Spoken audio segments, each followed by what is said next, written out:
Hello, everybody. I hope that you are having a wonderful week, a wonderful Tuesday. You may be aware that I tried to do this once already. I tried to go live exactly 7 days ago and ran into all kinds of problems. So, this is a pre recorded live stream. It's obviously not a live stream like it usually is. I'm pre-recording it, I'm going to post it, and you'll just have to engage in the comment section like it's a regular video. It's the only way that I know to get this out because I still don't have my internet connectivity issues figured out. And truth be told, I might be doing this going forward for a little while until I'm in an area with better reception, because the fact of the matter is I don't necessarily think it's my technology that's causing me the problems. It's the fact that I live in a very, very remote area, and while I do have internet connectivity, it's not the fastest thing in the world, and it's definitely not like Starlink or anything like that. So thank you for being flexible with me while I work through all of these issues. I feel like every single newsroom analysis I've done since the beginning of the year has been plagued with issue after issue after issue. So thank you for sticking with me through all of those while I am figuring all of that out. This is obviously unscripted. I'm going to treat it the way that I treat any of my other newsroom analysis live streams. It's different from the content that I usually film over on the Deep Dive Project, which is heavily researched and scripted beforehand before I ever sit down to film. This is different. I'm just sitting down and reading news headlines that came out in the last month. And if you are new here and you don't know what's going on, hi, my name is Beck Griffin. I have been working as an independent citizen journalist covering issues related to human rights, particularly within a religious context. And that kind of happened accidentally around 5.5 years ago. I happened to stumble upon some information being discussed and shared on places like Reddit that was not making it into the mainstream news, at least not here in the Western speaking world. This was all about Opus Dei and what they were doing to people. And now there's more information out. There are more books that are being written. I have some of them right behind me here. More people are speaking out, and it's a much there's more people here than there ever were at any point before, which is fantastic. And that's given me the opportunity to branch out into some other topics. I'm not planning on just fixating on Opus Dei forever, but it is a pretty significant organization. It's a significant organization in our world, whether you are aware of it or not. And so I continue to keep my finger on the pulse, and I do the same with other topics that I am interested in. And at the end of every single month, I sit down, I gather everything together, and we read through the relevant headlines, usually together in a live stream. And you share your thoughts, and I give my opinion, and it's a really good way to create something of an archive of past events, because living in a 24-hour news cycle, things are happening around us 24/7. It's happening faster than we can grab onto and retain information. So I think this is a good opportunity to archive some of the important stuff, take a beat, focus in on what's been happening, and I think it helps us be more aware of the world that we're living in. Now, my point in doing all of this is to challenge you to question the world that you're living in, challenge how you engage with media and information, and hopefully to encourage you to ask your own questions and do your own research. My hope is that the Deep Dive Project, this channel, my work, will be a starting point for you to do your own research and ask your own questions and go down whatever rabbit hole that you feel compelled to go down, because we live in an age of information, and although I feel like we are going to get the internet taken away from us at some point, we still have it right now. So I intend to make the absolute best use of it that I can by equipping the people who are here watching with information, with knowledge that you can take and do more with. Do not treat the Deep Dive Project as your one-stop shop for information, and do not automatically assume that everything that I am saying is correct. Ask your own questions, and you can disagree with me and have your own opinion, and I hope that you form those things. And that is everything that goes into the live stream that I am doing here, or what would be a live stream if I were actually live. So with all of that stuff out of the way, thank you so much for being here. Let's go ahead and get into the news. So August was an interesting month. I have noticed that, and maybe it's always like this, maybe I don't know. Something I've noticed is that if the month of June, say, is full of headlines, very, very busy, the next month, August, will be a little bit slower. and then the next month after that, it'll all pick up again. There's kind of this ebb and flow in the news cycle that I have noticed, and June was a very, very busy month news-wise. I don't even think I managed to get to all of the news headlines in my newsroom analysis for the month of June, just because there was so much, and sometimes it's too much to get through in one stream. So that's why I always link all of the news articles that I go over in each and every live stream. I always present those articles down in the description of the video, linked in a source document, so that you can go through and read them for yourself if there's something that you want to refer back to, or if I don't get to everything and there's a particular headline that you wanted to read, at least you can still access all of the information, even if I don't have a way to get through to it all. But August was not quite as hectic as June was. We have a small handful of articles to go over, which is awesome. It's going to give me more time to absorb everything and hopefully let me feel a little bit less rushed. And we're starting off with a doozy here. This article was published August 1st of 2025. Opus Dei Catholic, who led Dallas ICE lawyers, now defends immigrants. So this is kind of an interesting arc trajectory. The subheading says, as the second Trump administration doubles down on harsh immigration policies, Hunker, an Opus Dei member who retired from ICE to join a private immigration law practice in February 2024, is in a position to speak out. So let's see what he has to say about his activities and what's going on here in the United States. So author Hertzler McCain writes, when Paul Hunker approached Dallas Bishop Edward Burns to introduce himself at the bishop's 2017 installation mass, he did so almost sheepishly. Hunker, then a lead counsel for the U.S. Immigration and Custom Enforcement in Dallas, worried Burns might give him a hard time. Just a few weeks after President Donald Trump took office and instituted a travel ban on several predominantly Muslim countries, the installation mass came at one of the few times in 31 years of working for the agency that he felt ashamed to be working for ICE. That was the first time. Hunker, a longtime member of the Catholic group Opus Dei, told RNS, it's this religious news service is what we're reading from. Hunker retired from ICE in early 2024 and soon after joined a private immigration law practice. Now, as the second Trump administration doubles down on a strict immigration policy, Hunker has often found himself on the opposing side of his former employer. He has criticized Trump's attack on birthright citizenship and raised concerns that Mahmoud Khalil's detention infringed on First Amendment rights. He is not alone in that concern. He has appeared on conservative-leaning Catholic television networks EWTN and on CBS Texas to share his views and explain immigration policy. Well, I'm sure glad that he's here to explain immigration policy to us. He typically doesn't talk about his membership in Opus Dei, seeing public announcements about it as at odds with his lay identity. But on an EWTN appearance, Hunker told Catholic teaching on the Hunker said Catholic teaching, on the importance of family ties had influenced his work at ICE as he used prosecutorial discretion to avoid deporting the family members of U.S. citizens. Hunker joined Opus Dei, Latin for the Work of God, in 1988 as a student at Marquette University, a Jesuit institution. Color me shocked, right? I would like to make a list of the people who have joined Opus Dei when they were not in college or high school. I'd like to make a list of people who joined after the age of 25, actually, because I have a feeling that's pretty rare. We know from the writings of Jose Maria Escrivá, the founder of Opus Dei, that he was not in favor of letting older people join. He wanted to get to people when they were young, before they developed a whole lot of problematic ideas about themselves and their identity and their self-worth and everything, you know. So anyway, Hunker joined when he was a young person, sub 25, I think we can say, which at that point, your brain isn't even fully developed yet. So I'd like to throw that in there. How well are you going to be able to make a huge decision about something like that when your brain isn't even fully formed? But I digress.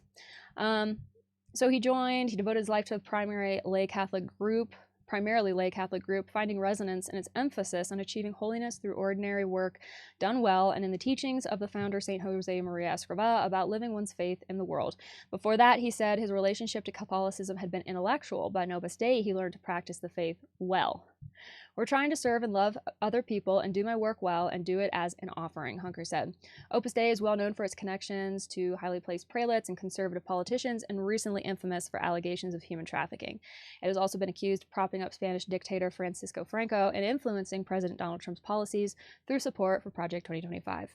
I've talked about all of these things in some way, shape, or form more than once over on my channel. But Hunker has pushed back against Trump on immigration, including in spaces like the Napa Institute's. The Napa Institute's rearing its ugly head. That's good. The Napa Institute summer conference last year, which has historically promoted a combative Catholic conservatism, and whose founder Tim Bush considers himself a cooperator of Opus Dei. And I think, wasn't it Tim Bush who defined the theme of a recent Napa Institute conference as in-your-face Catholicism? I'm 99% sure that was Tim Bush. So that's interesting, throwing that out there. So Hunker co-led the session on Catholic social doctrine and immigration with Burns, who at his installation 2017 told Hunker he supported his work at ICE. Hunker's message for that audience was peppered with citations of the Catholic Catechism, Pope Francis, and church documents. Quote, the obligation of a prosperous nation to welcome foreigners is an example of the universal destination of goods. Just as a wealthy person in justice should share his goods with the needy, a prosperous nation should welcome those in need, he told Napa attendees. And I have to agree with that. I don't think that there's anything incorrect in that statement. I would say that I probably do not agree with this man on much. But I would definitely agree with him there, that if you are doing well, it is your responsibility to turn around and help those who are not doing as well as you. And that applies to people, and it applies to nations, or it should, in my opinion. Hunker told Napa attendees about a 21-year-old Vietnamese lawful permanent resident who had gotten in some legal trouble and ended up in immigration detention. The young man's lawyer had already asked Hunker to dismiss the case, but when Hunker happened to run into the young man while facilitating Burns' visit to the detention center, he felt there are no coincidences, citing St. John Paul II, and dismissed the case. To Cecilia Gonzalez Andrew, president of the Academy of Catholic Hispanic Theologians of the United States, Hunker's public appearances look like a conversion arc. It's a story about how transformative the theology of encounter can be, she said, referencing a theological principle about forming relationships.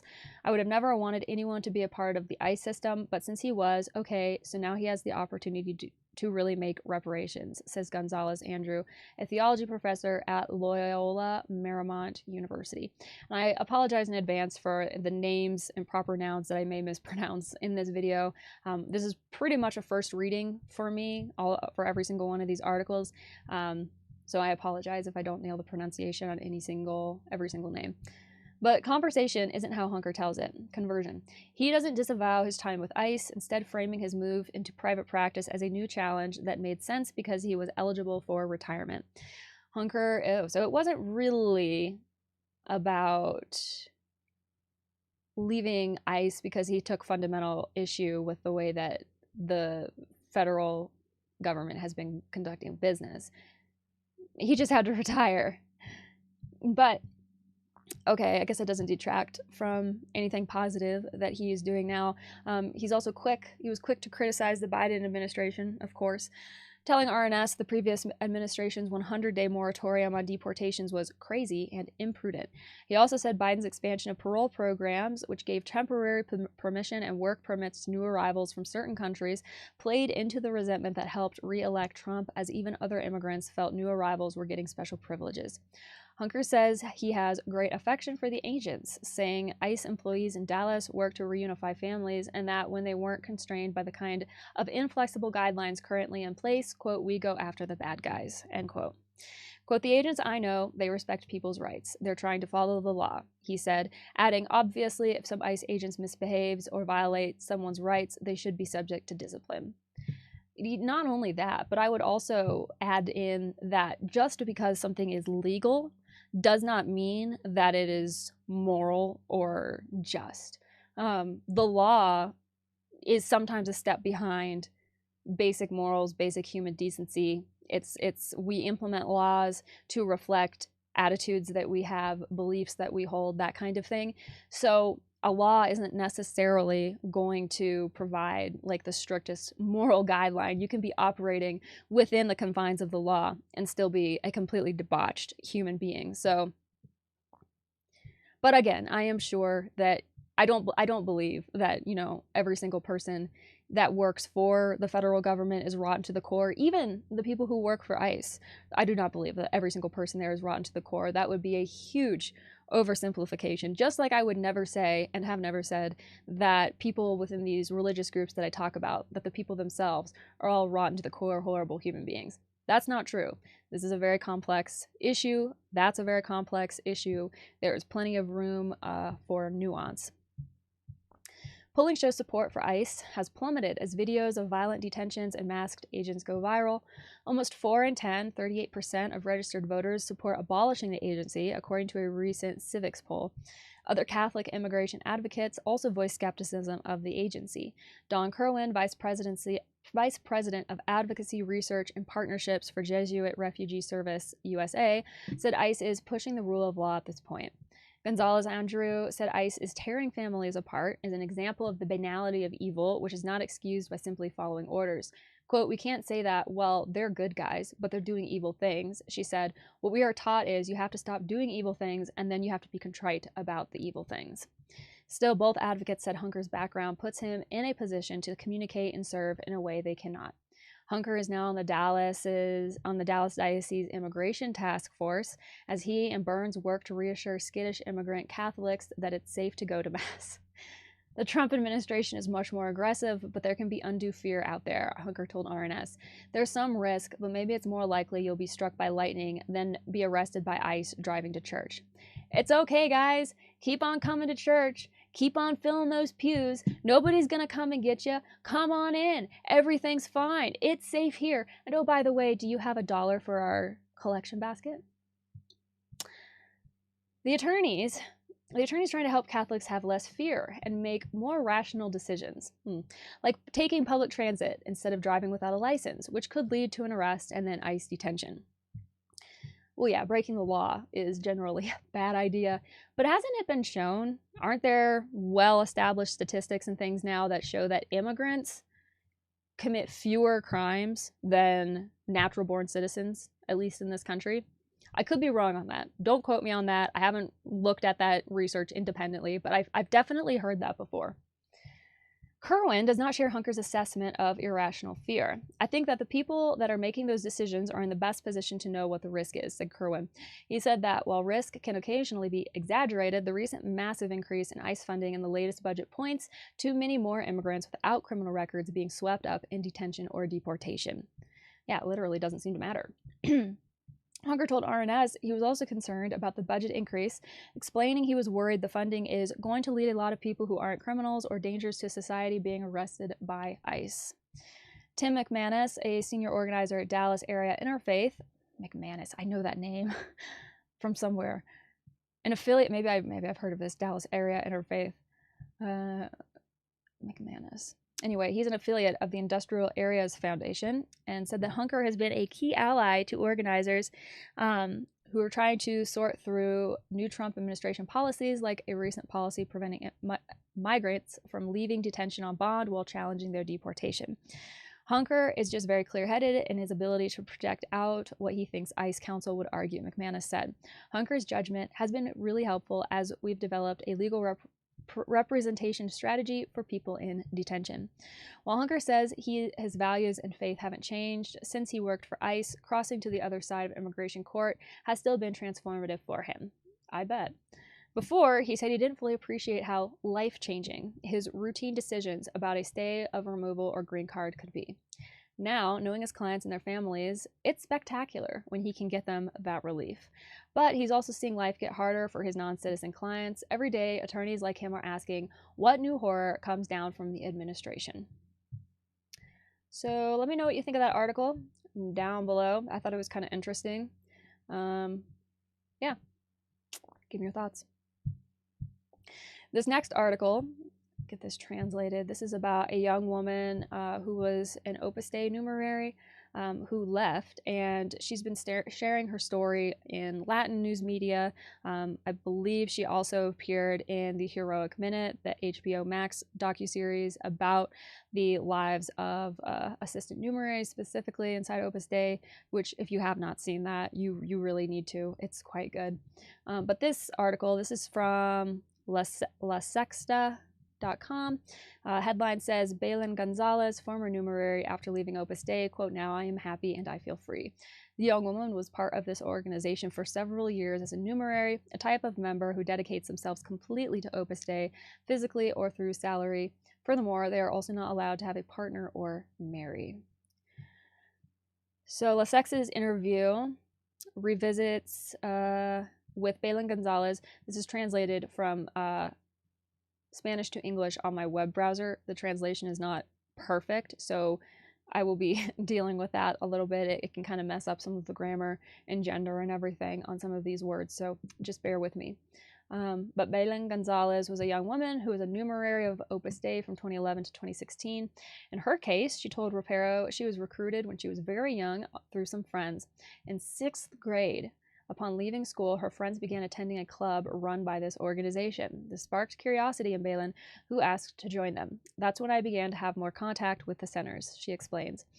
After several years of participating in various Opus Dei activities, a numerary began talking to her about her vocation. Her parents, for example, are supernumeraries.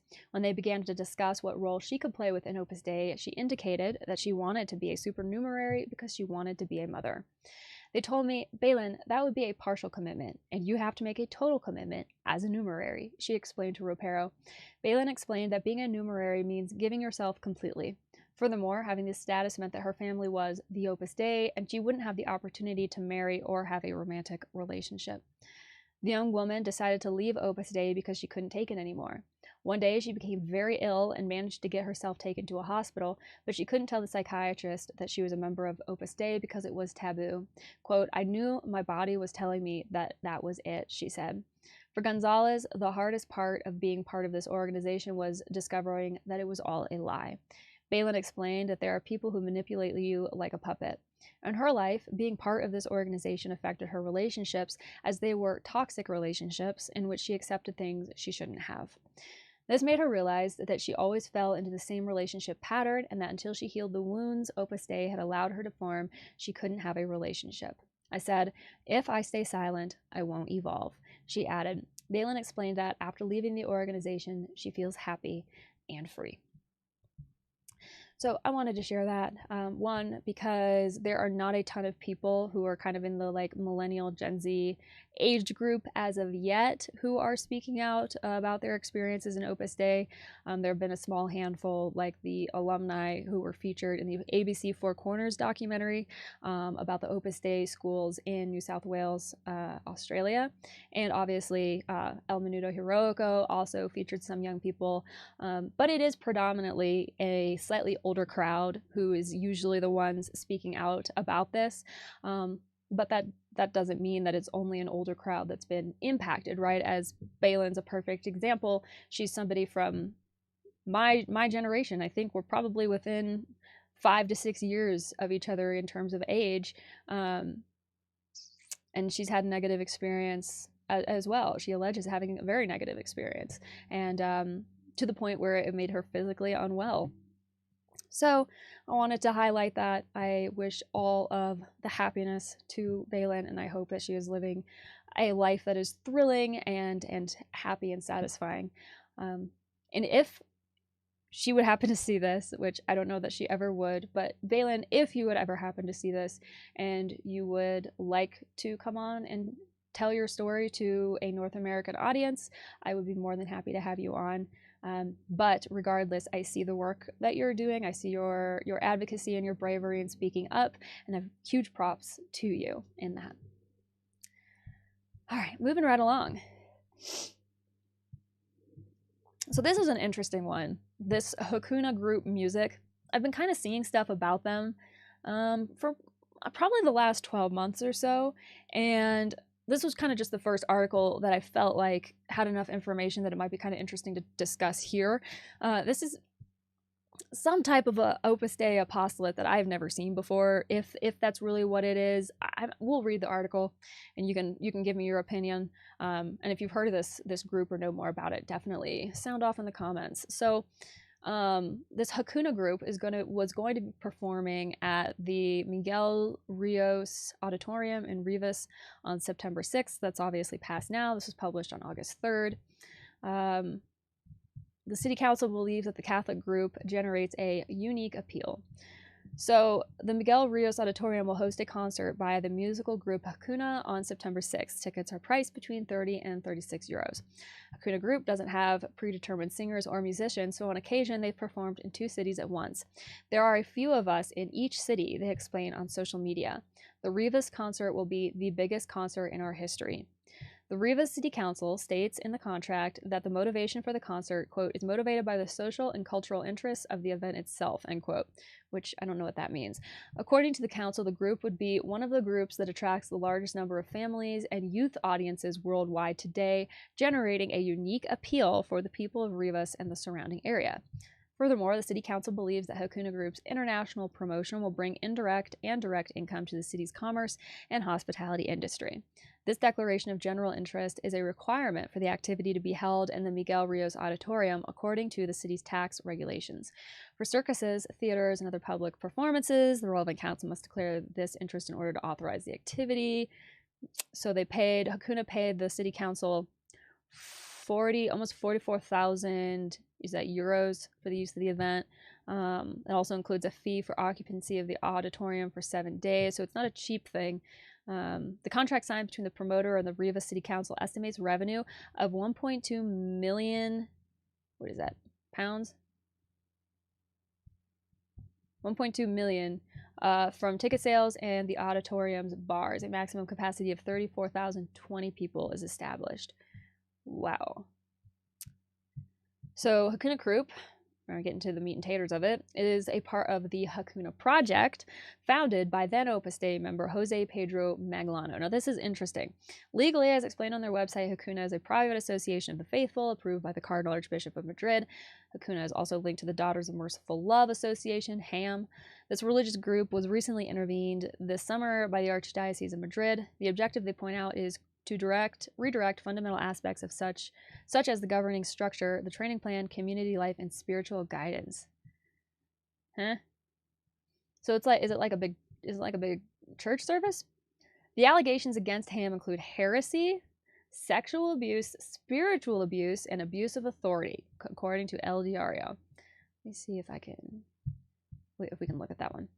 The allegations refer to events that allegedly occurred during the Catholic youth retreats. Hakuna's current headquarters in Las Rosas was the former home of the Daughters of Merciful Love. They even shared the space for a few months in 2020. A year earlier, Hakuna and HAM shared a gateway, as can be read on the Hakuna website, which invites participants to write letters about the encounter. Quote, I want to be free, to know how to enslave myself for love, to not sell myself to whim or passion, end quote, says one of the participants, known as a Hakuner. So this is kind of an interesting thing, and I don't really know that I've ever seen anything like this coming from Opus Dei. It kind of gives me like Hollywood megachurch vibes or something. That's kind of like the energy that I'm getting just from like the look of it and everything. Let me see if this El Diario article is behind a paywall about the investigation into, because apparently, wait, this is talking about Israel. Apparently, El Diario had an article talking about this group, but I've not seen it, and this is not the right article here.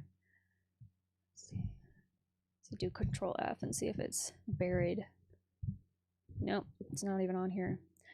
So that's interesting. If you happen to know of an El Diario article that was talking about this Hakuna group, and you wouldn't mind linking it in the comments below or something, that would be cool, because I'm kind of curious about that.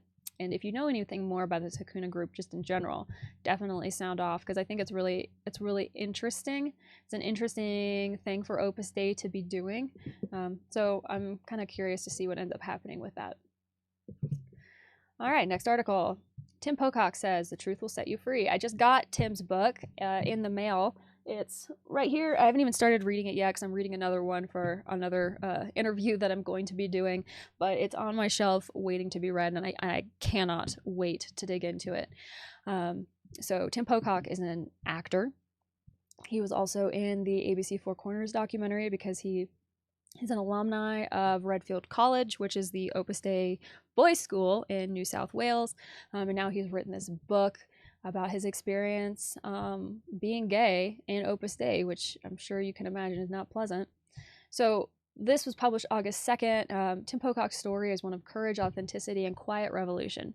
Best known for his roles in X-Men Origins, Wolverine, and the internationally beloved Dance Academy, Tim's dazzling rise to fame masked a deeper, more personal journey, one far more complex than any role he's ever played. And here's his book. You should follow him on social media if you aren't already. Tim's most powerful role hasn't been on screen. It's been as an advocate, survivor, and truth teller. Raised in an extremely conservative Catholic environment and attending a school linked to Opus Dei, Tim was taught from an early age that being gay was not only unacceptable, but something to be corrected. There was no room for self-expression, only suppression. Tim became skilled at hiding, adapting, surviving. So much so that to the outside world, he appeared to be the ideal straight religious son, one even being groomed for priesthood. He shared this quote on his Instagram: "For the isolated warriors, the brave outcasts, the lone wolves craving freedom, for those trapped by the beliefs of their loved ones, condemned by bias, who dream of a day when they can just be themselves, for anyone who has felt or still feels that they are less than simply because they are different from those around them, this is for you." But behind the carefully crafted facade was a teenager enduring the trauma of conversion therapy, subjected to hypnosis in an attempt to fix his sexuality. It's a practice that leaves lasting scars and, until recently, remained legal in parts of Australia. After years of internal struggle and trauma, Tim finally broke free. And in an aspiring turn, he has since used his voice not just in art but in advocacy. He played an active role in New South Wales' historic move to criminalize conversion therapy, a cause deeply personal to him. Through interviews, public speaking, and now his memoir, The Truth Will Set You Free: Growing Up Gay in Opus Dei, Tim is shedding light on the hidden realities so many young LGBTQ+ people still face today. In his memoir, he details the intersection of religion, repression, and recovery with unflinching honesty. From enduring institutional harm to navigating LA's intense entertainment industry and its high-pressure image expectations to fumbling through the chaos of the gay dating scene, Tim's story is raw, real, and deeply human. And yet, at its core, his memoir isn't just about pain. It's about healing.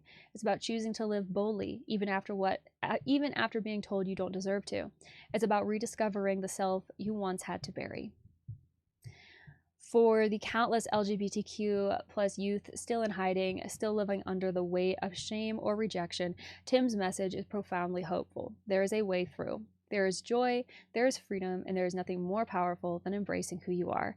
By stepping out from behind the mask, Tim Pocock has become a light for others to follow and a reminder that we can reclaim our narratives no matter how they began. As he continues to shine both on and off screen, Tim is showing the world what true courage looks like, and that authenticity, not acceptance, is the greatest freedom of all, which I think is a beautiful thing to say.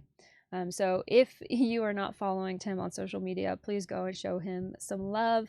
And if you've not bought his book yet, haven't read it yet, please consider doing so, or consider requesting it through your local public library's interlibrary loan program. This is a book that I think people are going to want to read, and I hope that it finds a good audience here in the United States.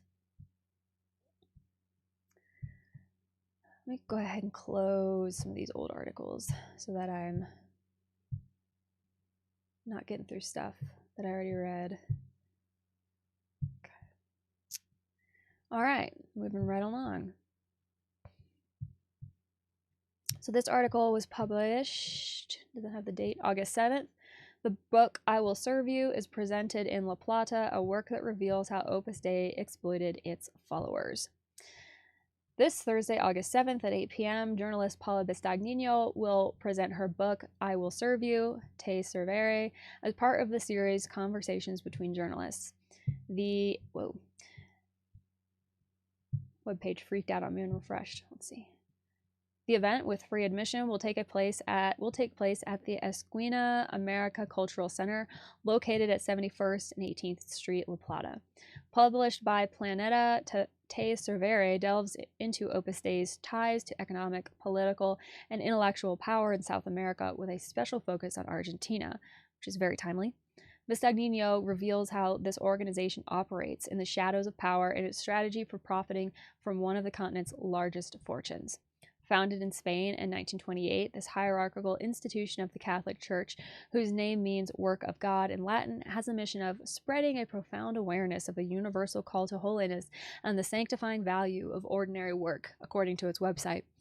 Vistagnino's research reveals how people recruited in Argentina by an organized group with the promise of becoming saints in ordinary life ended up stripped of their property, their freedom, and even their will.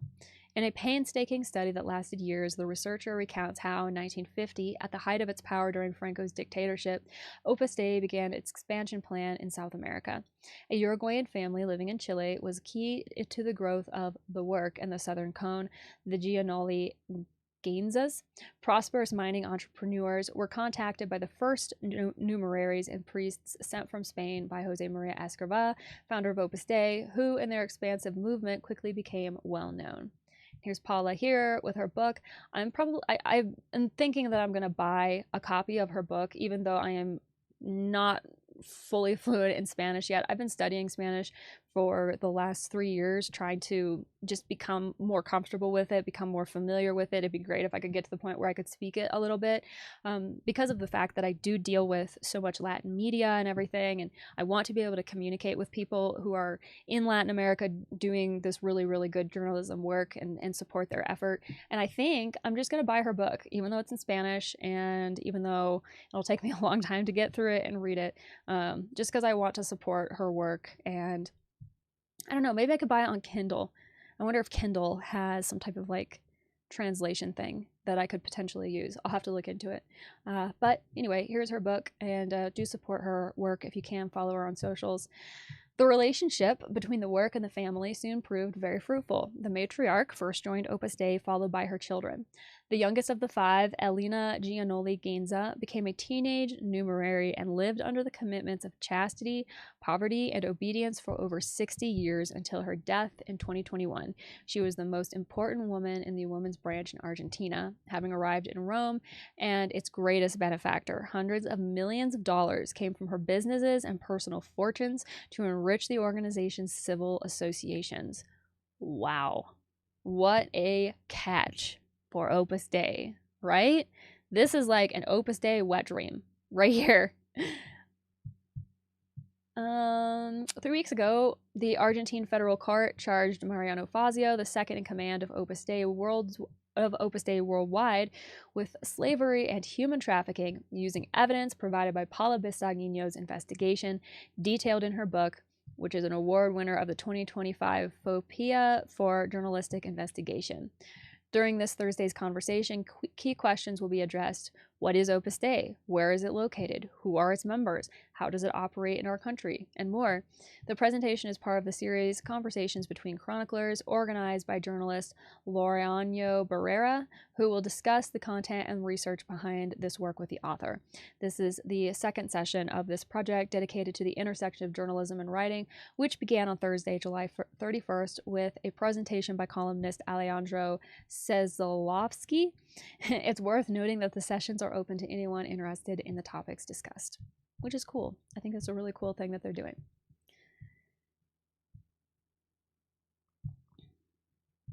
All right, moving right along. I feel like not being live, I'm definitely moving more quickly. I've gotten through like 4 or 5 articles and I'm not even 40 minutes in yet. It's like when we're live, I like being live because it gives me a chance to talk to people and like read the chat and see what people are doing and everything. But it definitely makes things go a little bit slower. I don't know if that's a good thing or a bad thing. But this article here, this is from like a entertainment blog, but it's about this new HBO Max docuseries, which is about the Legionaries of Christ, and specifically the founder, Marcial Maciel. It's called The Wolf of God.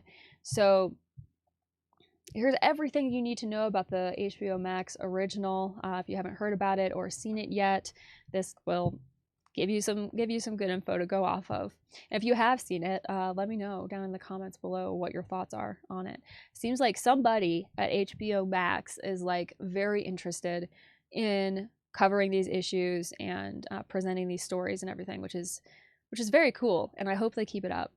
But here's everything you need to know about the HBO Max original documentary series, Marcial Maciel, The Wolf of God, or Marcial Maciel, El Lobo de Dios, from its premiere date and streaming availability to the full episode guide, blah, blah, blah. So you can watch it with a VPN. But here's the information about the show. So Marcial Maciel, The Wolf of God, is a powerful docuseries chronicling the decades-long story of Father Marcial Maciel, the controversial founder of the Legionaries of Christ. It began in the 1940s, and Maciel's charisma and ambition allowed him to establish his own congregation.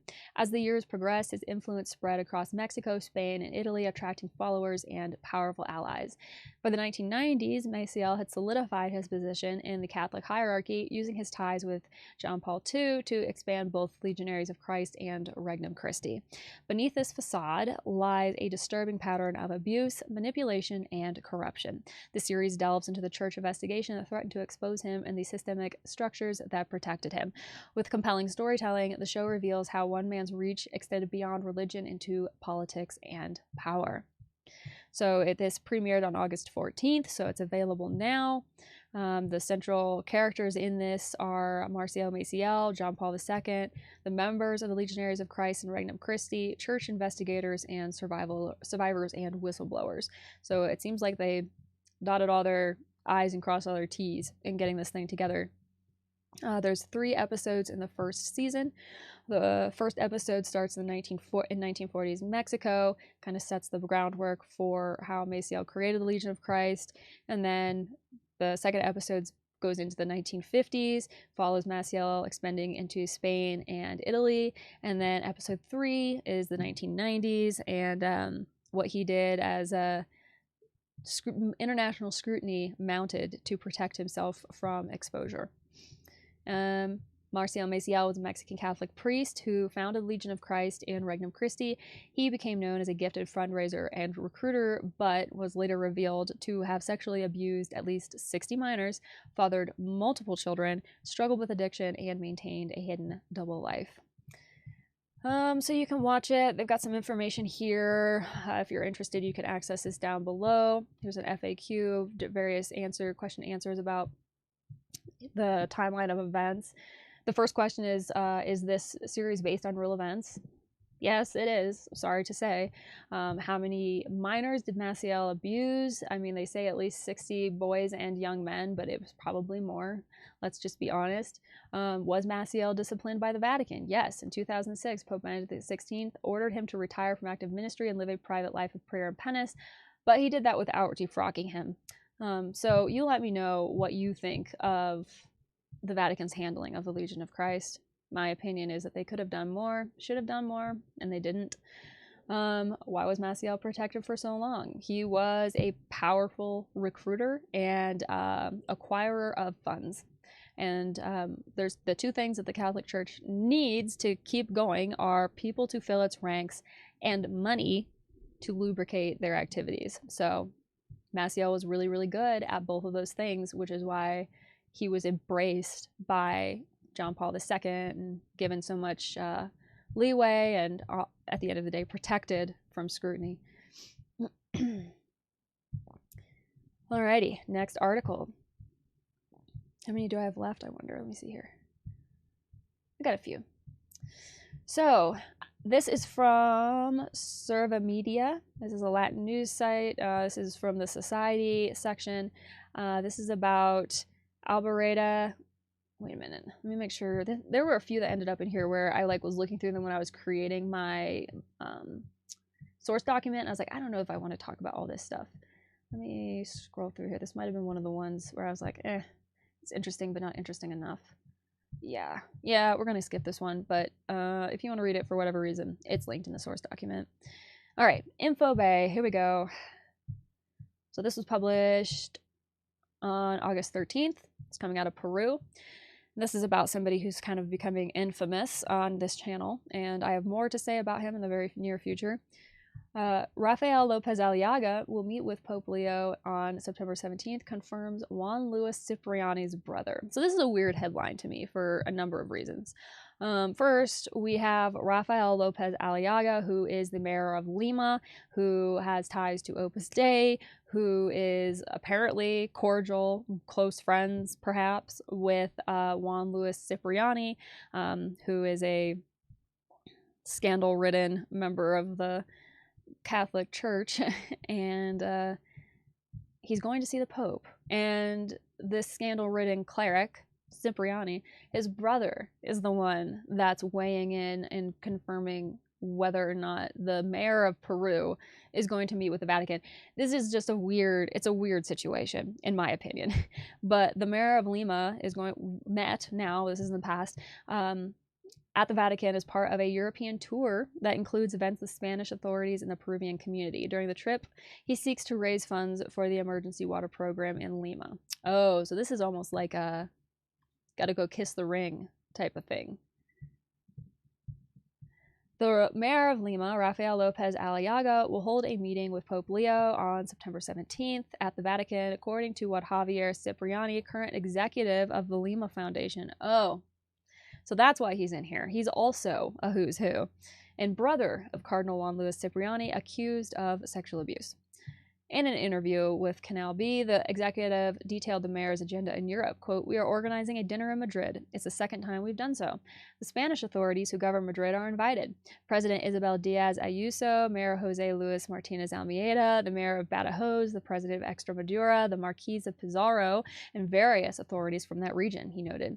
He indicated that this dinner will be attended by Lopez Aliaga and Deputy Mayor Renzo Regiardo on September 11th. An event for the Peruvian community in Spain will follow. So this is like almost like a diplomatic thing. The next day, we're organizing a traditional chicken feast in Madrid where there's a mobile population, but an estimated attendance of more than 150,000 people. Recently, during Fiestas Patrias, national holidays, they held a large flag parade in Cibeles Square where Real Madrid celebrates. That's where the Peruvians went to celebrate. We're in constant contact. We're bringing in some artists, he noted, explaining that the event has social motivations. A few days ago, the mayor indicated that at the event, he hopes to raise 500,000 euros to purchase pumps and pipes for the emergency water program, a project that seeks to accelerate access to drinking water in the most underserved areas of the capital. The visit to the Vatican is, according to Cipriani, the most significant moment of the trip. A few days later, which is the most beautiful moment for me, we are received by the current Pope, Leo. I am fortunate to be accompanying him. I met him a few years ago in Peru. I am not his friend, but I was fortunate to be with him in his home. I understand that Rafael knows him quite well, and his environment is very Chiclayo-like. Rafael grew up in Chiclayo, he noted. Finally, he announced that the mayor will present the pontiff with the keys to Lima, and we're going to ask him to come. Come, sir, we need you. We need good people here. Good vibes, he continued. The Lima Foundation executive has been affiliated with Renovación Popular since 2024, and according to a report by La Repubblica, was awarded contracts worth 54,000 euros, I'm guessing, from the Metropolitan Municipality of Lima for administrative and technical assistance services. He also chairs the general shareholders meeting of the Municipal Real Estate Company of Lima, which manages properties owned by the municipality. Interesting. It's interesting because Juan Luis Cipriani is connected to another Peruvian society that was suppressed before Pope Francis passed away, the SCV. And that's interesting to me. The connection between the Ciprianis and the SCV is interesting in this context because the SCV, amongst other things, has been accused of what is in effect land trafficking, basically taking lands from people via real estate chicanery, basically. I am not saying that is happening in this case. I am not saying that this person is abusing his civil position or anything like that. I'm not making any accusations. It's just my opinion. I'm just expressing my thoughts after having read the same thing that you just heard. I just think it's interesting. But they go on. Juan Luis Cipriani, Archbishop Emeritus of Lima, because he's retired, and the first cardinal of Opus Dei, was sanctioned by the Vatican following an allegation of sexual abuse. Pope Francis imposed restrictions on him that included banning him from the country, prohibiting him from wearing cardinal symbols, and prohibiting him from making public statements. Despite being excluded from the meetings prior to the conclave that elected Leo, he participated in them, contravening the regulations. He was seen in his official vestments in the Basilica of Santa Maria Maggiore, where more than 100 cardinals went to pray at the tomb of Francis after the Pope's burial. Lopez Aliaga has not only defended his innocence, but also decorated him at the MML. Yeah, shortly after he was told not to leave Peru and not come back, he did in fact come back to get some type of medal from Aliaga. And Aliaga and Cipriani are both linked to Opus Dei. Opus Dei, they kind of tend to pick up and carry water for each other, you know, so not really surprising that there's a relationship there.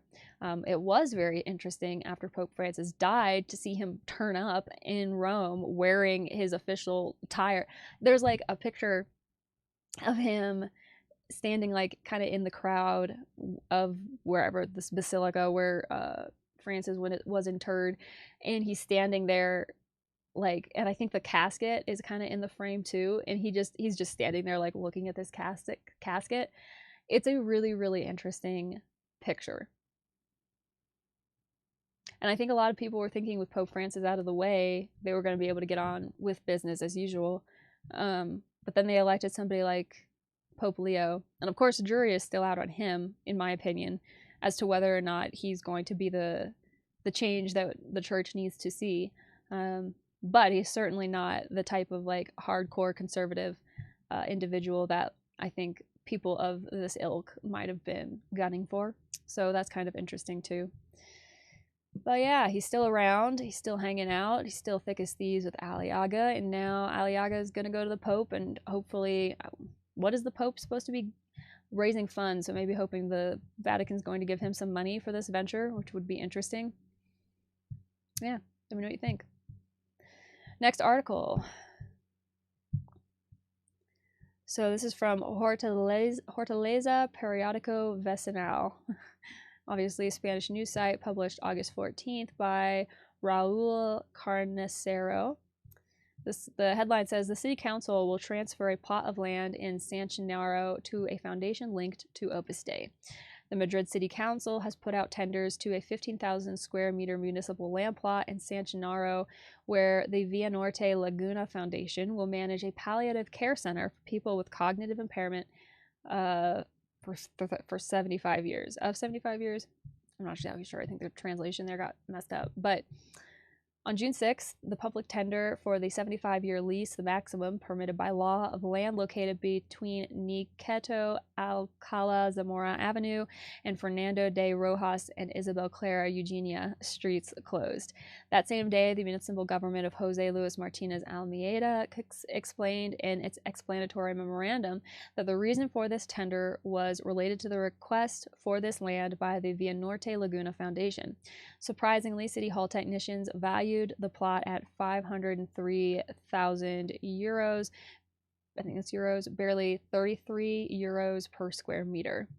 For its part, the Hortaleza Municipal Council issued a report at the municipal request in which it expressed its approval of this concession, as it is of great interest to the district. This is taking into account that the plot is for sports facilities, although according to urban planning regulations, the alternative use of the land is permitted to build a social health center, and its transfer may be free of charge as it carries no economic benefit for the concessionaire. At the end of 2022, the Aladina Foundation requested the transfer of a plot of land located next to the Corte Inglés department store in San Gennaro, valued at 1.4 million euros, to build a non-hospital care center for sick children and their families. In March of last year, the contract for the next 75 years was officially awarded. Also in 2024, Madrid's Mayor Martinez Almeida attended the start of construction on an occupational center for people with disabilities run by the Jardines de España Foundation next to the San Gennaro Cultural Center, on a site measuring over 12,000 square meters that neighborhood residents wanted to convert into a tree-lined square. A different fate befell the popular Little Vatican in Valdebebas, which the Catholic Church wanted to build on a plot of land worth 4.6 million euros, and which fell through when it failed to prove within the required period that it had no debts with the city council itself. At the end of the previous term, the then president of Fortaleza, Alberto Serrano, met with the Sachinaro Neighborhood Association and gave them the go-ahead to develop the plot of land behind the cultural center into a meeting place for young and old. But 2 months after this agreement, the construction of an occupational center for young people with disabilities by the Jardines de España Foundation was announced, as Ignacio, a secretary of the Neighborhood Association, recalls. Quote, and then the Aladina Foundation project came along, and they said we were against an initiative for children with cancer, when no one is against that. Let's be clear, he emphasized. Before Sachinaro, Virgin del Cortillo had been requesting a sports center with swimming pools for years, recalls Amalia Campos, president of the association, who has requested a meeting with the advisor to the Fortaleza regional government while continuing to demand more facilities for the area, including a municipal market, a senior center, a youth center, and a police station. This top comment is from August 30th. Somebody said, despite being linked to Opus Dei, this foundation is doing extraordinary work with its social and healthcare initiatives. A model example, in my opinion, of this foundation is the Hospital Laguna residence run by the foundation in the Lucero neighborhood of Madrid. A very well-designed, coordinated, and managed center that offers a variety of social spaces. A true example of residential care for the elderly. And that is definitely a need. We need more resources and more. We haven't, I think, at least here in the United States, I know in Japan, I don't know what the birth rate is like in Spain or, Latin America in general, but in the United States, we have an aging population. So we have a need for more resources and more infrastructure to care for that population. I'm sure it is the same in Spain as well. And wouldn't it be nice if Opus Dei could focus on being a part of the solution by creating avenues, resources like this, instead of, focusing so much on the controlling everybody's lives and inserting into every single part of society. I think it would be a different vibe if they were a little bit more focused on this type of thing, a little less focused on the re-Christianization thing, but that's just my opinion. All right, this is from GK. I almost said GQ. GK. Olan priest investigated for alleged sexual abuse. This was, I shouldn't be reading this one yet. This is from September. I wonder how this ended up in here. All right, I'm not going to read this one yet because it's from September. I guess now you got a sneak peek. You can go and find the article if you want to, but I'm not going to read this one yet since it's for September and I'm trying to focus on August.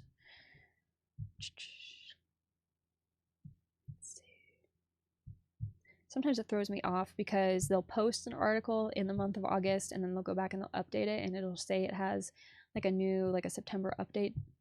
But this one was published the 20th of August. This is from a Spanish news site. This is how the powerful American fundamentalism that wants to impose a biblical capitalism on the world operates.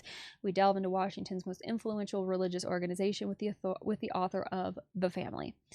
So I've said in the past, I'll say it again, I always think it's nice, it's interesting. I enjoy reading news media talking about United States stuff whenever I can, just because sometimes you can get a little bit of a different perspective. Sometimes because the person writing it is not living here, steeped in this stuff every single day, you get a little bit more of a forest for the trees kind of perspective, which can be interesting.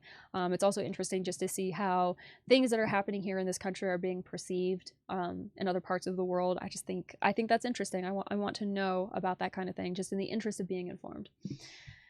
So we'll read this one. They see themselves as God's chosen people in the world to wage spiritual warfare and move millions of dollars through tax-free corporations. The Fellowship, also known as The Family, is the oldest, most influential, and politically engaged Christian organization in the United States. Congressmen from both parties fall under their umbrella, but their tentacles are global because their ultimate goal is to impose biblical capitalism on the planet. Its Spanish equivalent could be Opus Dei, an evangelical Protestant version. The parallel is drawn by Chef Jeff Charlotte, author of the book The Family, The Invisible Roots of Fundamentalism in the United States, which inspired the next Netflix series, quote, what differentiates it from other large right-wing Christian organizations is that they don't seek publicity. They don't try to save the masses. They have a particular theological idea that seeks to convert those they call key figures, the elite, people they believe can develop the society they envision as their ideal.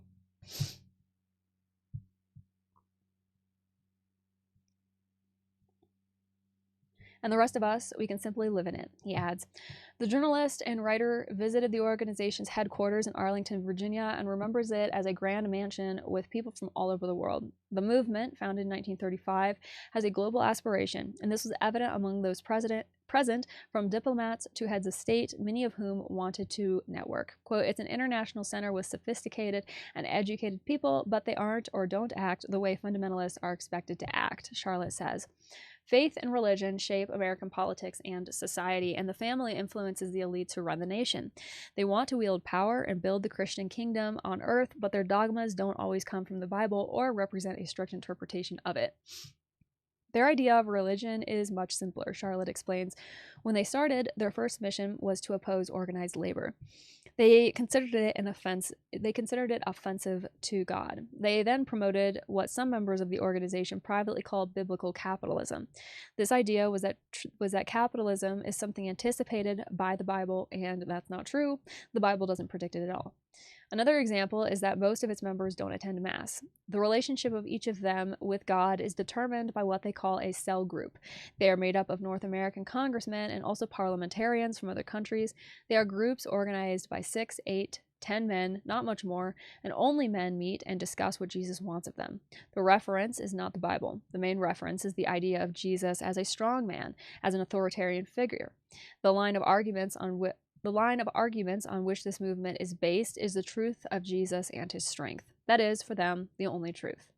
It is everything. And since Jesus is a strong man, God, they look on earth for strong men who exercise leadership and who resemble that type of authoritarian profile and concept. That is why one of the most notable aspects of the historical leaders of this organization is the adoration they feel for leaders of authoritarian regimes such as Hitler, Stalin, or Mao. Ruh-roh. There are around 30 congressmen linked to this organization and high-profile figures close to it. The journalist's investigation revealed that Hillary Clinton is one of the family's friends, although she is not a member, but Charlotte insists that the movement is fundamentally right-wing. There are a handful of Democrats, but the majority are Republicans, and there are just over 30 with whom the family has some kind of interaction, including Senator Chuck Grassley. This explains why they were able to establish a network with influence even on U.S. legislation. They played an important role, for example, in abortion restrictions, although, according to the author, they don't have a list of priorities or political objectives. Jeff Charlotte sees in Trumpism certain aspects that President Donald Trump has absorbed from the family. Mike Pence, his vice president during his first term, and from whom he is now very estranged, was a member of the family, and in some ways, Trumpism has swallowed him whole. In the United States, the family has understood the best way to influence Trumpism is to pave the way, he explains, continuing the idea of the authoritarian and God-blessed leader. But if there's one place where he's been decisive as a political movement, it's Uganda. His help has helped keep dictator Yoweri Museveni in power for 40 years. The movement hired him as a client. It was his representatives in Washington who turned Uganda into a kind of U.S. proxy state, the journalist says. Throughout her research, Charlotte has uncovered the group's connections to the world's most bloody regimes, the genocide in Indonesia, the death squads in Central America, its support for the Brazilian generals who maintain the dictatorship, and its interference in Haiti. The movement is all of them, and also Senator Ted Cruz and Vice President J.D. Vance. They are all the movement. The elite religion in the United States is American fundamentalism, Charlotte concludes. So, I thought that this article is really interesting. There are a couple of things that I wanted to point out. They make a comment in here when they bring up Hillary Clinton. Let me see. About how she was one of the family's friends, but she was never a member, but this movement is fundamentally right-wing.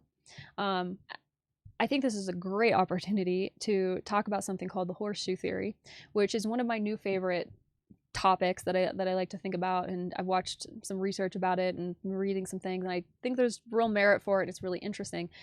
But the horseshoe theory, in essence, and you can look this up to get the proper language for it, because I'm not a political science major and I don't have a political science background, but my understanding of the horseshoe theory is that, you know, you start out with a political ideology. Maybe it's the Democratic Republic that we've tried to maintain here in this country, and everybody kind of starts out on the same place.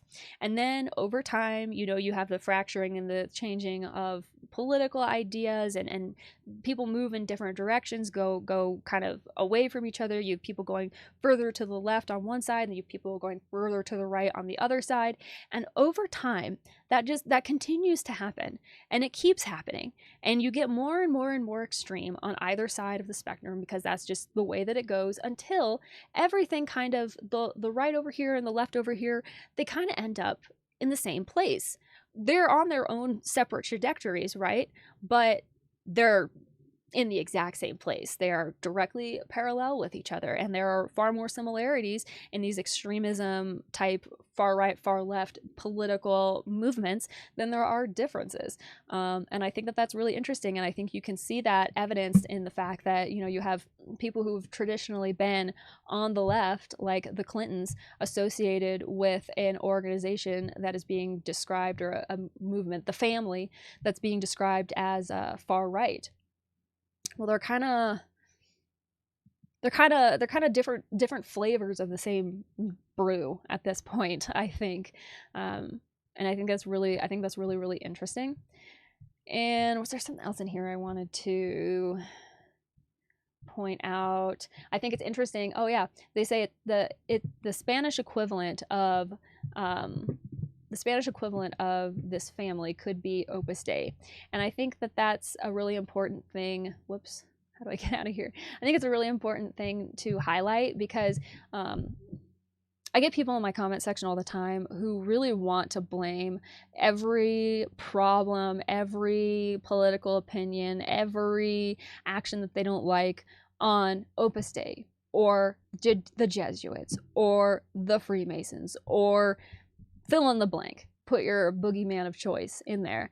And what I have been trying to emphasize in my work, and what I think is really, really important, and I really want people to hear me when I say this, the name of the organization or the entity, whatever these people put themselves under, does not matter.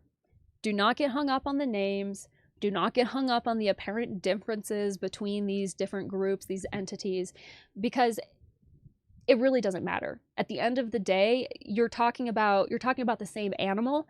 It's just wearing a slightly different face, but it's got the same motivations. It's wanting to go in the same direction. You'll find that these people swim in the same kind of circles. There's a lot of overlap between these different organizations and groups and entities and people. And that's just because it's all part and parcel of the same thing.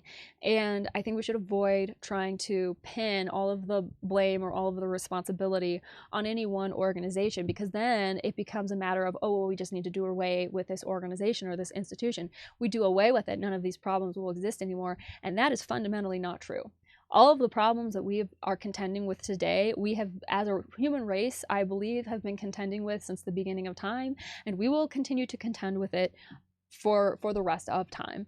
And thinking that just doing away with these outward kind of symbols of these movements, thinking that that's going to effectively chop the head off of the snake, so to speak, I think is really, really misguided thinking. And I think that this article does a really good job of illustrating the fact that the name doesn't necessarily matter. The political allegiances and affiliations don't necessarily matter. It's not about any type of altruistic ideological thing as much as it is about, I think, greed and power and all the other vices that lead people to do really unsavory things. I think it's more so about all of that than it is about any type of like ideological underpinning, because these people become fanatics, but it doesn't seem to matter which direction they come from, left or right. They can become fanatics regardless. And they say that the author says here that their idea of religion is simple. It looks so simple, it looks so easy from the outside. You just do these black and white things and everything will be fine. But we know that that's not true at all. So, really good article. I'll link it down below if you want to read it for yourself. I think it's great. I think it's really interesting. I don't know where. Oh, this is his book, La Familia. All right, moving on. Making our way. So, this was published August 20th. Espionage, Opus Dei, and Political Ambitions. Congressman Santurio's Dark Ties. So, this is from a Latin news site, N-or-Sci. And we'll see what the author Martin Velázquez has to say. The figure of libertarian representative Santiago Santurio, accused of being closely involved in illegal espionage in San Miguel and of weaving power networks within Congress, exposes another side of Javier Milei's political project, the advance of an authoritarianism disguised as moralism and defense of the family, while relying on practices typical of shadowy regimes. Doesn't that sound familiar for my US-based listeners and viewers? Sounds like something out of our own country. It's interesting how the same thing seems to be happening everywhere.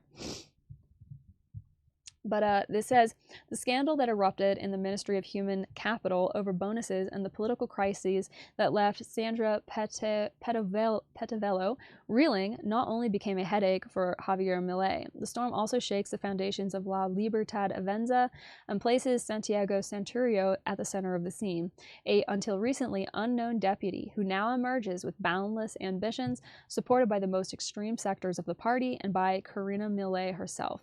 His meteoric rise, linked to the fall of Oscar Zago from the presidency of the bloc, cannot be understood without reviewing the relationships surrounding him, from his anti-abortion activism and his alignment with Opus Dei to his alleged links to illegal intelligence operations in San Miguel.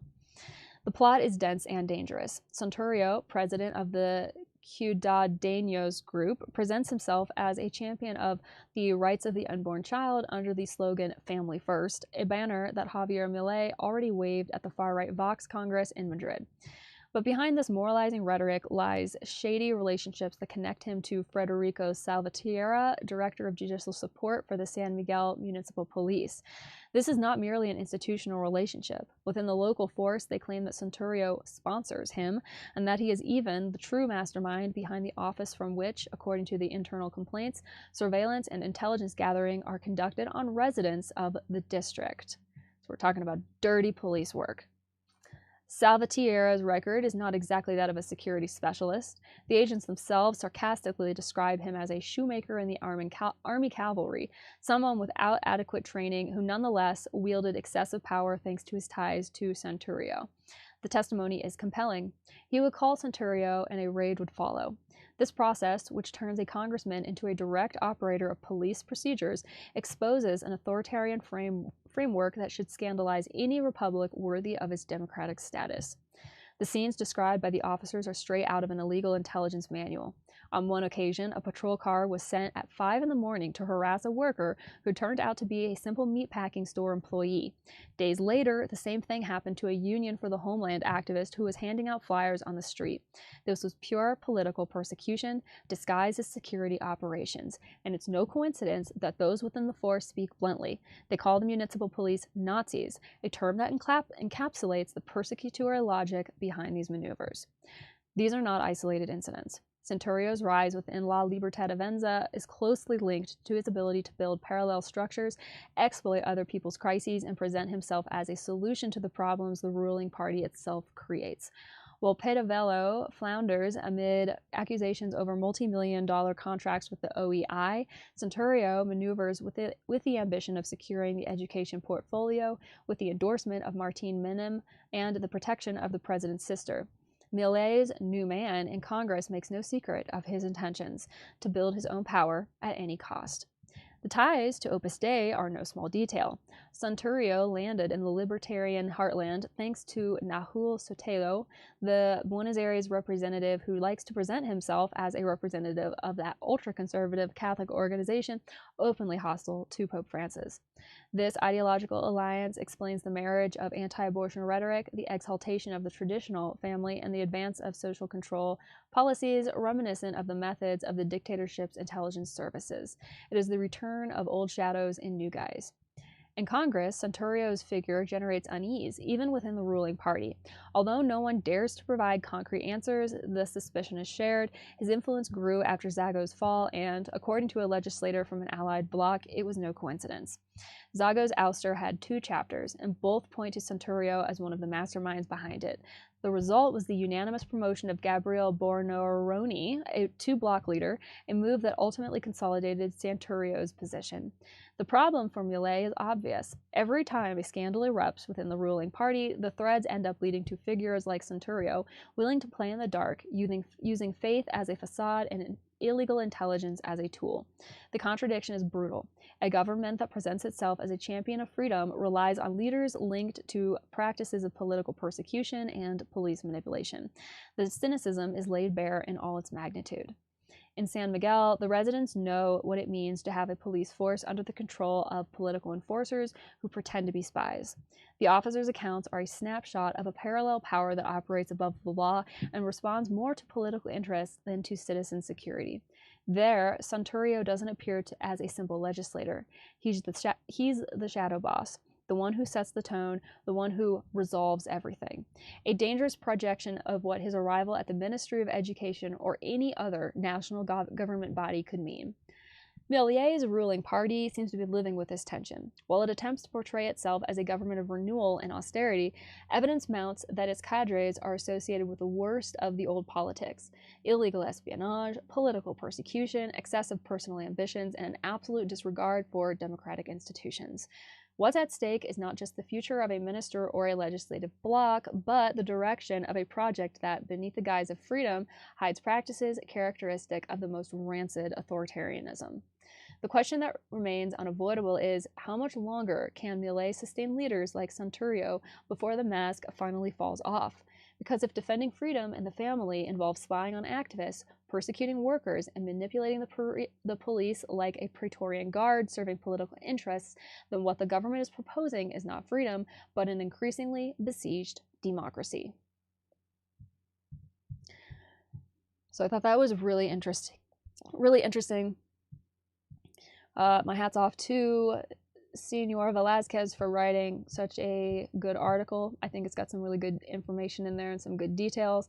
I also think it's interesting, again, to read about these activities of these leaders in other countries, and to see it so closely mirroring things that are happening here or kind of falling within the same themes, is really, it's troubling, it's interesting. I don't know what it indicates about the time in which we are living. All I can do is take it in and try to absorb it in some way. So here's another article from InfoBay, and this one is from Mexico. This was written by Zuri Zadai Gonzalez. Hope I pronounced your name correct.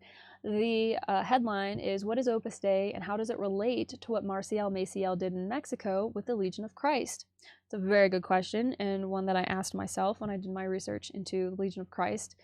So this is coverage that was generated because of, or sort of in response to, the HBO Max docuseries, The Wolf of God.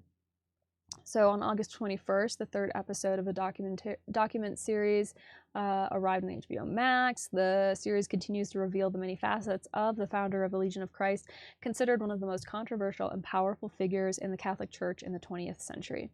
In this chapter, one of the axes of analysis is how Maciel took models from other Catholic orders and movements to expand his power, including Opus Dei, an organization with which he had similarities in the way of structuring his religious empire. Journalist Emiliano Ruiz Parra, interviewed in the episode, explains Maciel's strategic evolution. Quote, "Just as the Jesuits were Maciel's role at the beginning of the Legion, over time he imitated another model, Opus Dei. Opus Dei invented a category that didn't exist in the Catholic Church, the so-called consecrated laity, and since 1959, when he emerged victorious from the Vatican investigation, Maciel began to think he had something similar." According to the expert on the subject, this parallelism marked a turning point in the history of the Legionaries of Christ, since with the creation of Regnum Christi, Maciel consolidated a network of lay people that extended the reach of his congregation beyond the priests. Then, in the late 1960s, Regnum Christi emerged, the lay arm of the Legionaries, which allowed Maciel to incorporate women. According to Regnum Christi, consecrated lay people, unlike lay people, are those who take vows of poverty, chastity, and obedience, leading a fraternal life and community. And then they talk about Opus Dei, founded in 1928, Jose Maria Escrivá. Opus Dei aims to promote among people of all classes of society the desire for Christian perfection in the midst of the world. However, the organization has also faced accusations and complaints in various countries. In Argentina, since 2020, public testimony has been presented, leading to a judicial investigation into alleged labor exploitation and human trafficking among a group of women. Opus Dei has categorically rejected these accusations and asserts that they represent a manipulated use of criminal concepts that do not correspond to reality. Likewise, a few years ago, a complaint was filed for alleged sexual abuse against Juan Luis Cipriani, a cardinal of Opus Dei and Archbishop of Lima. The third episode of the docuseries shows Maciel at a key stage in his life. After overcoming accusations from the Vatican, he strengthens his public image and expands his power with the founding of Regnum Christi, a movement that allowed him to incorporate women into its structure. At the same time, the founder of the Legionaries began to lead a double life, protected by false identities that served to conceal his criminal behavior. The chapter also documents how, through an elaborate system of impunity, Maciel managed to sustain himself in the Vatican for decades. Well, he didn't do it alone, though, did he? Until some victims finally began to report him. With interviews, previously unpublished testimonies, and expert analysis, this episode delves into how imitating the Opus Dei model and expanding Regnum Christi were fundamental tools for Maciel to strengthen his network of power in Mexico and abroad. Excuse me. So there you go.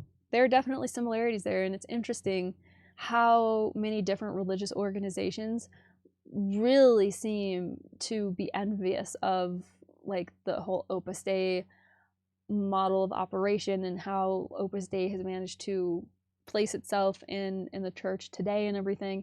Definitely like a copycat style thing going on, which is really interesting to see, especially when you take an organization or you take an individual who is inspired by Opus Dei to create their own organization. It's really interesting then when that organization ends up forming a cult of personality around that organization's founder, and then people come out of the woodwork about that organization alleging all sorts of horrible mistreatment and abuses by the founder and the people who helped him found the organization. I say all of this because this is something that has happened more than once, and probably will happen again. I think it's interesting. I think the word of the video today should be interesting. It's all just very interesting. So this is, I believe, this is from a French news site, French, maybe Catholic news site. It's cath.ch. There are French names in here. I am definitely not going to be pronouncing correctly. I apologize in advance if that offends you. But there's been a closure of an Opus Dei daycare center with controversial teaching methods. Now, I had no idea prior to seeing this article pop up that Opus Dei even did anything with children under the age of like 10 or 11. I was under the impression that that was kind of where they focused all of their energy, but that was an idiotic thing for me to think, clearly, because why would I ever think that they would leave children between the ages of 0 months and 11 years of life just alone? I mean, that's 11 years you could be working on a person to make sure that they want to come into your organization. So of course they're involved in child care, infant care, which I just find really disturbing. But this La Petite Razoude daycare center closed at the end of July 2025 due to financial difficulties, which is interesting. The Opus Dei affiliated institution had raised questions about and I think they mean to say the Opus Dei affiliated institution had questions raised about its pedagogical approach, which was deemed elitist. So this daycare center, which can accommodate up to 46 children aged 0 to 4, opened in 2023. 2 years later, financial difficulties forced it to close. The private daycare center employed approximately 10 people who lost their jobs. A former employee accuses the employer of having left wage arrears. I'm assuming it means people were left unpaid. The premises had been rented to the Arbor Cultural Society, affiliated with the Catholic Prelature of Opus Dei. In June 2023, a former employee alerted authorities to what she deemed abnormal educational practices. The daycare center was part of the Fomento de Centros de Enseñanza, Fomental Education Centers, often referred to as Fomento. I talked about the Fomento group in my deep dive episode about the Spanish doctor, allegedly of psychiatry, Enrique Rojas Montes. He's connected to this Fomento group that's connected to this Opus Dei daycare that has now been shut down, that had questions raised about how it was teaching and interacting with children. Interesting. So they had questions raised. It was founded in 1963 by, it says, people close to Opus Dei. We all know what that means. With the aim of creating a network of Christian schools based on personalized education, pedagogical excellence, and parental involvement. Yes, they are going to partner with the parents. If you saw my the episode that I did about the ABC Four Corners documentary, I commented on that language, the partnering with the parents. We aim to partner with the parents. That's always something they say. These Opus Dei centers and things, they always go out of their way to make it seem like we're here to coordinate with parents who are trying to raise their children in a good and holy way, and we're just here to help. And of course, that's not the whole story, but it sounds good. So this daycare's educational plan included trilingualism and chess for children as young as 3. Can 3-year-olds play chess? According to the former employee, morning prayer and the presence of religious books were not excessive, but she claims that a leader linked to Opus Dei suggested she be baptized. According to her, tensions arose with some staff members, particularly over the Fomento teaching method, which she considered elitist. Following the former employee's report, the Cantonal Child Care Service introduced enhanced surveillance of the daycare. The daycare filed an appeal at the Public Administrative Law Course of the Cantonal Court, obtaining a suspension of the measure. The Public Prosecutor's Office seized on the case on suspicion of coercion and issued a non-proceeding order in October 2024. I'm not sure what that means. The Fomento method is not part of the landscape of educational references usually used in institutions in the Canton of Vaud, notes the SCAJE, which had requested additional information before the daycare announced its closure. In and of themselves, approaches like trilingualism are not necessarily problematic, but these are young children, preschool aged from 0 to 4 years old. What matters to us is that they are not required to participate in these activities. We are not in a school setting, notes Valerie Berset, head of the SCAJE department. And I don't know how this word is pronounced, so that's why I keep just spelling it out. From the SCAJE's perspective, religion is not a problem in principle, but practices must not be contrary to the good of the children. The Arbor Society, for its part, denies exerting religious influence over its tenants. Of course, the city has taken over the premises to expand its Grancey Children's Life Center, so it sounds like it's still going to be getting put to good use. But it doesn't sound like, the city is taking it over. So Opus Dei is no longer there at all.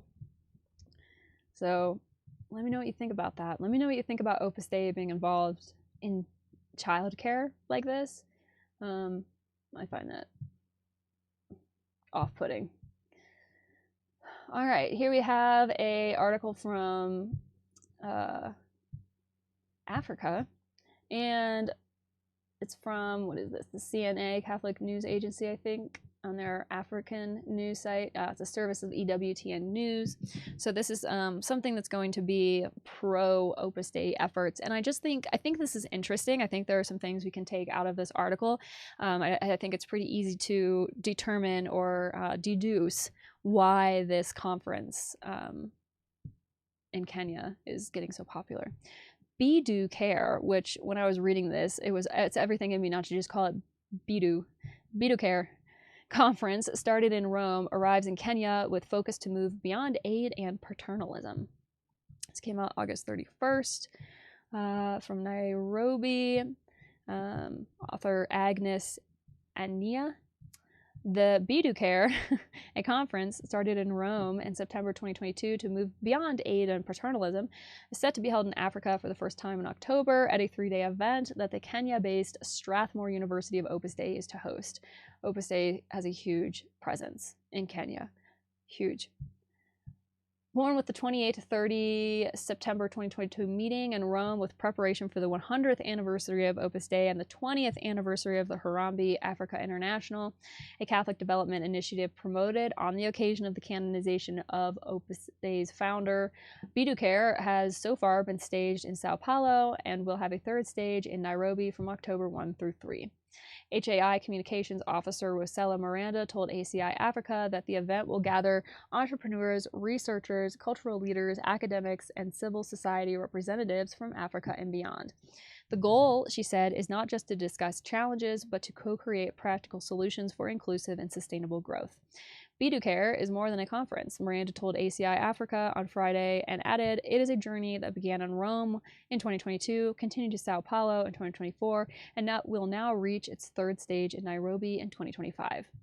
She explained the initiative was born in view of the centenary of Opus Dei in 2028, inspired by the message of the founder, Jose Maria Escrivá, to live faith in daily life and to turn work, education, and social commitment into service for the common good.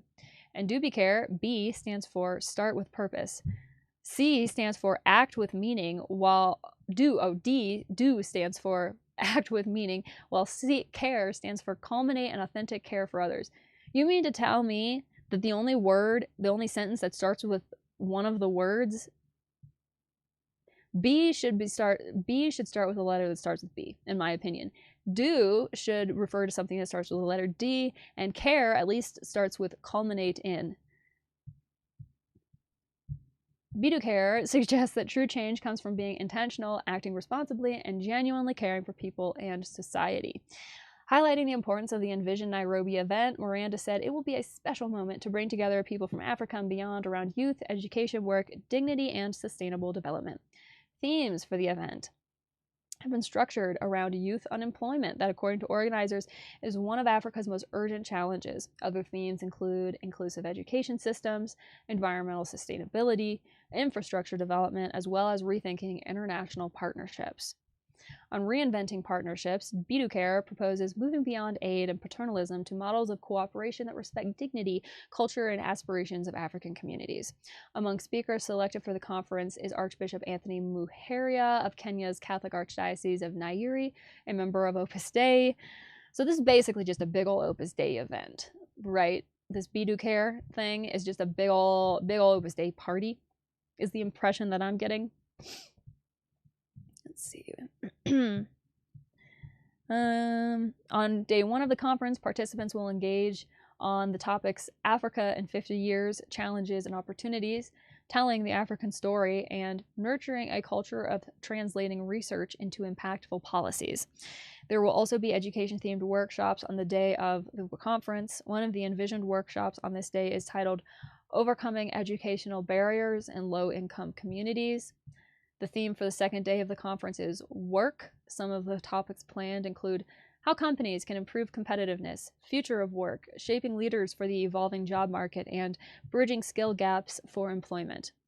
According to the organizers, the Nairobi agenda has been shaped directly by African partners, ensuring that local voices define priorities and guide the way forward. The highlight of the final day of the conference is the launch of the daycare hub. So that's part of the country, Africa, Kenya. This part of the world, Africa in general, needs collaborative work, needs people coming together and linking arms to find creative solutions to the challenges that the various countries in Africa are facing, which are very complex. The socioeconomic hill that people have to climb in order to enact change and positive reform in these countries is very, very significant, and it's completely logical to me why so much money goes into funding research and other types of initiatives over there, even things just simple as like getting wells dug for communities so that they can have clean drinking water. And if Opus Dei is authentically and truly contributing to the solution in being over there, then I can take no issue with that. I'm not going to snark on that. But this comes with a huge caveat. Because of what I know, I simply know too much to sit here and read this article and think that everything is hunky-dory and to just trust blindly that everything is going to be fine. Why? Why do I feel that way? Well, let's see. Maybe it's because this organization has a track record of not treating people with dignity and respect. And I can say that that is a fact, at least in one country, in France. In France, it was a fact when Catherine Tissier and 99 other domestic workers who had not been fairly compensated for the years of work and labor that they provided to this Opus Dei center or wherever it was that they worked, this teaching school, won their court case, and Opus Dei, the organization, as well as the Opus Dei people who had been responsible for the entire tragedy in France, had to pay fines. So I am suspicious of this kind of thing, knowing that this organization has a track record of not doing the right thing and not treating people that it employs with dignity and respect, despite all claims to the contrary. I also find it a little bit hard to believe because of what I read in Gareth Gore's book, Opus, The Cult of Human Trafficking and Right-Wing Conspiracy Inside the Catholic Church. It's hard for me to feel good about what Opus Dei is doing in Kenya when I know, based on what Gareth wrote in his book, based on the Tissier court case, and based on everything that's been coming out of Argentina and Mexico in the last few years, that Opus Dei has a very established track record of going into socioeconomically disadvantaged communities, having a great sales pitch, pulling people out of those communities and plugging them into Opus Dei to do whatever they need them to do, oftentimes done under the guise of, hey, you'll get education, hey, you're going to get training, hey, you're going to get to see the world, hey, you're going to whatever, fill in the blank carrot dangling that they might be doing at that point in time. So I have a big problem with seeing this kind of thing and thinking like, oh yeah, daycare is definitely a positive initiative that is only going to be doing good things. I wish that I could say that that is absolutely the case and I could read this article and feel great about it, but I don't feel that way. Particularly when you get further down into this article and it's talking about the topics of conversation at this conference. And one of them, let's see, education themed workshops, one of them overcoming educational barriers in low-income communities. You don't need to have an education if you're going to be trafficked into an organization and sent all over the world to do work for them for free. You don't have to have an education. That's not a barrier that's insurmountable for any organization that isn't interested in following the law. You don't need to have an education to come work for X organization that's going to traffic you all over your country, all over the world. And then the theme for the second day of the conference is work. I'll bet it is work. Future of work, shaping leaders for the evolving job market, bridging skill gaps in employment. I don't read these as positive phrases, positive topics. I read these as very concerning indications of what this organization is doing around the world, particularly in parts of the world without a ton of oversight, without, that maybe don't live as close to that vicious 24-hour news cycle that we do here, where things that are not perhaps the most honest and upright and upstanding can kind of be done under the cover of a sort of media blackout. So my opinion from reading this article, I'm not saying this is a fact, I'm not saying that this is 100% true, this is my opinion based on what I know, based on reading this article, publicly available information. My opinion is that nothing that Opus Dei is doing over there can really be that good, particularly when they're producing fruits of a poisonous tree. I believe they're fruits of a poisonous tree. If you want to get up to speed, you don't understand why I have the perspective, you think I'm wrong, please come and join me down the 5-year-long rabbit hole that I have gone down. Please come and join me. If you don't understand, Don't come into my comment section saying that you've only had good experiences. I'm sure you have. Lots of people have. But that does not mean that there is not something extremely disordered going on. I have an opinion and a belief that there is something disordered going on, and I'm going to continue to talk about it until something substantive changes. And I do not like this kind of thing. I do not like be care, do be care, whatever. I don't like it. That's my opinion. You're free to disagree with it. Here's another article about Maciel and Opus Dei. This was published August 29th. Israel Urena, Marcial Maciel and Opus Dei, the weapon with which he wanted to expand the hell of Opus Dei. Let's learn about it.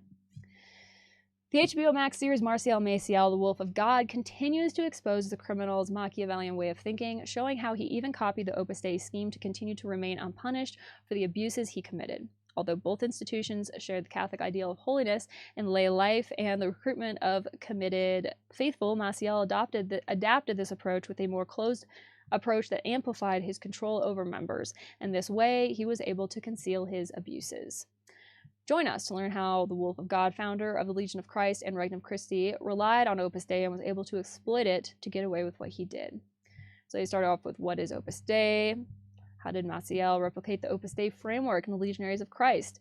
He founded the Legion of Christ in 1941 and then Regnum Christi in 1959. Inspired by the structure of Opus Dei, he built charismatic authority figures, intensive recruitment of young people, rigorous control over members, and religious formation, all under his absolute power. Furthermore, by adopting the scheme, Maciel was allowed to include women within his ranks. Let's see. So he concentrated appointments, sanctions, and decisions on himself without accountability, creating an oppressive and isolated environment where he had total control. This was possible because students and seminarians were tasked with rendering an almost religious adoration to Maciel as a paternal or spiritual figure. They practically had to worship the priest more than his ideology. It's worth noting that, unlike Opus Dei, which promotes a clerical lay structure under ecclesiastical norms, the Legion of Christ and Regnum Christi were governed by a mechanism of cover-up. This allowed Marcial Maciel himself and other members to sexually abuse minors.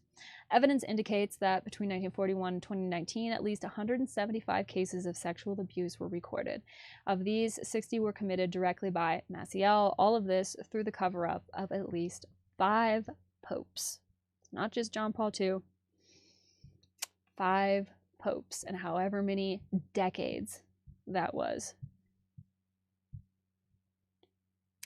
Here's something. This is on the Legionaries of Christ Regnum Christi site itself. I thought we would look at something from them. This was published August 30th.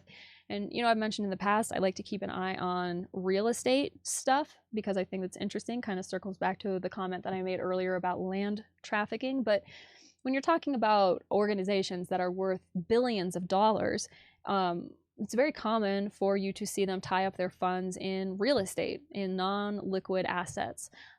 So I'm not taking issue with that necessarily, but I think it's interesting to read these articles and to see how things are changing hands and where authority is kind of being transferred to and from. And in this article, they announced that in the heart of Lower Manhattan, the Legion, Regnum Christi is taking over this Basilica of Old St. Pat's in New York City, in Lower Manhattan. On August 15th, Father Daniel Ray, LC, was appointed as pastor with support from the Legionary of Christ community in Rye, New York. Father Daniel's official installation will occur on Sunday, October 19th.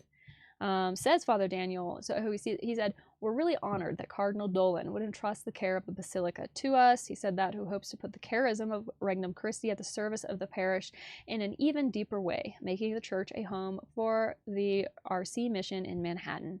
This is the second parish the congregation has been entrusted with in the Archdiocese of New York. For over 10 years, the Legionaries have served the parish of St. Peter and St. Denis in Yonkers, a vibrant and growing Catholic community where Father Donald Kaufman, LC, is pastor, and Fathers Helio Cantu, LC, and Eric Nielsen, LC, are associate pastors. His first name is Helio. Wow. Helio Cantu. That's kind of a badass name. Serving St. Patrick's Old Cathedral is nothing new for the Legionaries of Christ and Regnum Christi, who have been ministering out of the parish in a variety of ways for well over a decade. So they're pretty entrenched in the area. Yeah, for 15 years, Regnum Christi members and volunteers have based major street missions out of St. Patrick's Old Cathedral in the Soho and Nolita neighborhoods of, is that Nolita? Neighborhoods of Lower Manhattan during Advent and Holy Week. Here's a picture of the church from 1929, found footage. And then I guess this is Father Daniel, the New Legion of Christ priest, who's going to be in charge. Says that he was ordained in December of 2006. Serves as the superior of the Rye community, is also a chaplain for the Lumen Institute in Manhattan, and serves on the board of Regnum Christi Education. And you can listen to his homilies if you want to, online.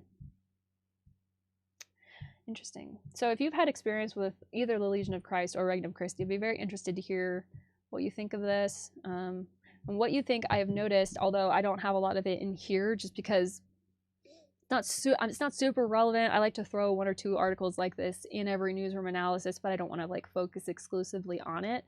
But I have been seeing in the news alerts and stuff that I go through every day that there's been quite a bit of movement in the Legion of Christ and in Regnum Christi. Maybe that's always been the case, but I feel like this past year especially, I've been seeing more news headlines for it. Maybe it's just because I'm checking more, so I like kind of prime for it. You know, it's like once you own a blue vehicle, you see blue vehicles everywhere. I don't know. But I definitely have been getting the vibe that there's been a lot of movement inside Regnum Christi and Legion of Christ, moving people around. And wow, that is the last article. That's all of them. We got through them all. Heck yeah. And I managed to do it in less than 2 hours, which has got to be some kind of a record. So yeah, that's the news analysis for the month of August. It was interesting. There's some interesting stuff in there. I'm definitely curious to hear your thoughts on everything that we went over, if you have them. We'll see what unfolds in the coming months. I know that September is already shaping up to be a pretty interesting month news-wise. I mean, we're only halfway through the month, and I already have quite a few articles in my September analysis folder. So if you're not subscribed, make sure that you do so that you can come around and check out the next month's analysis. If you made it all the way through, thank you so very much for being here. Thank you for being flexible while I work out and figure out how to make all of this work, how to make it as seamless and painless as possible for me. Thank you for your patience while I do that. And yeah, let me know what you think down below, but I think that's where I'm going to leave things for today. This has been an interesting way to do things. I wish I was live because I do love talking to all of you guys so much, but please do leave a comment down below. I do read every single one of them. If you or someone that you know is in need of mental health support, I have linked a variety of global resources down below. You can look, try to find your country, search by region. Please reach out if you or someone that you know is in a position where you do need help. Links for socials to follow me, connect with me outside of this work here are all linked down below. And I hope to have a new video, new episode out for you guys very, very soon. I'm working hard on editing that as we speak. But that's where I'm going to leave it for now. So thanks for being here, and remember, nolite te bastardes corporandorum. Don't let the bastards drag you down.